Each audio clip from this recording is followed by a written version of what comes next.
A rush to the west.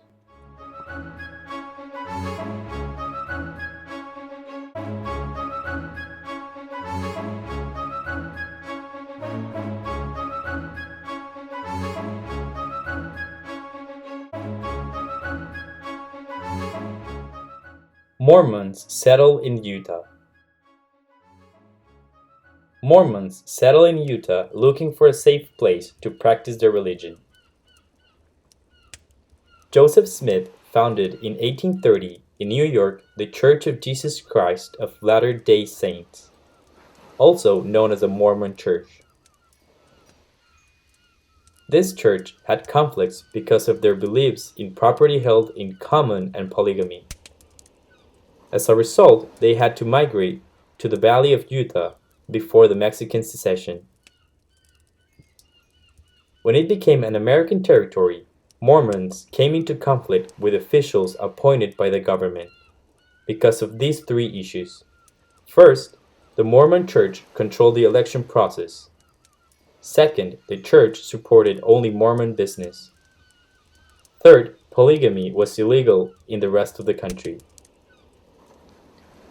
For 40 years, they stayed in conflict until Congress passed a law that took away control over the elections from the Mormon Church. Mormon leaders agreed as well to ban polygamy and stop favoring Mormon businessmen. In 1896, Utah became a state. The California Gold Rush. The discovery of gold in California moved thousands of settlers to migrate west. When California became an American territory in 1848, about 10,000 Californians lived there. In 1848, James Marshall found a gold nugget. This changed life in California. In 1849, the gold rush broke due to migration to California of thousands of Americans from all corners. These people were nicknamed the 49ers. In only 2 years, California's population increased from 14,000 to 100,000. Many 49ers sought for gold above ground in streams or rivers, but much of the gold was buried underground. Many companies arrived to extract underground gold.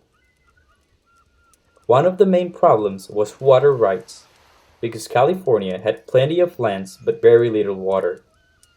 A landowner had the right to use the water that flowed through his territory, but it was illegal to cut off water to a neighbor. This resulted in several disputes. Mining towns were not very permanent because they sprang up overnight to disappear entirely over a rumor of gold strikes somewhere else. Life in mining towns was expensive. California was never a territory and was still not a state. This made enforcement of the law very difficult.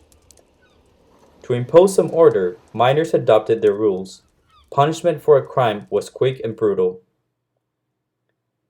California's migration was very different from other migrations in the United States. Here, families with members of all ages did not immigrate, but mostly young men. The ratio of men to women was 12 to 1. Few 49ers became rich. Once the gold rush was over, many moved to other territories to keep on seeking gold. Others returned home, but yet some others quit the nomadic life and settled for good in the West. California's changing population. The gold rush caused a very diverse population in California. Due to the gold rush, many Californian cities grew. Merchants offered miners goods and services. At the end of the gold rush, many returned to settle in the cities. Many immigrants were foreigners. These immigrants often enjoyed more freedom than in Europe. They also faced less prejudice than in the East. Many Chinese also migrated to California with a desire of getting back to their country with a lot of money.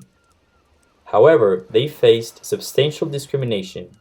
They were hired as cooks or laundrymen. They also helped build railroads. Many African Americans arrived in California.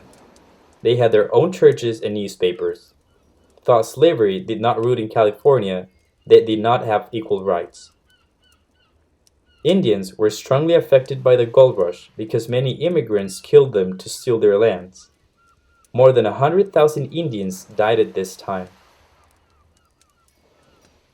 Old California families did not have much representation in the new government.